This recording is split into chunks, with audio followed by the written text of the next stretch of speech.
দেখো শীতের ফুল গাছে এখন বড় বড় ফুল আসছে, সারা শীত ফুল এলো না, আর এখন বড় বড় ফুল আসছে। এটা হাজারি গোলাপ, আর এই যে এটা পিটুনিয়া। আর এই দেখো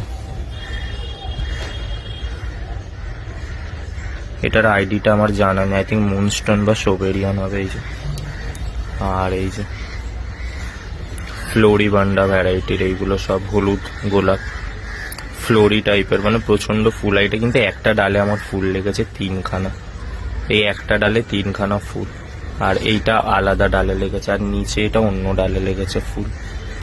তো এমনি ভরে ভরে ফুল আসে গোলাপ গাছ, আর এটাও ফুটে যাবে 2-1 দিনের মধ্যে, দেখতে পাচ্ছ এই পুরো গাছ।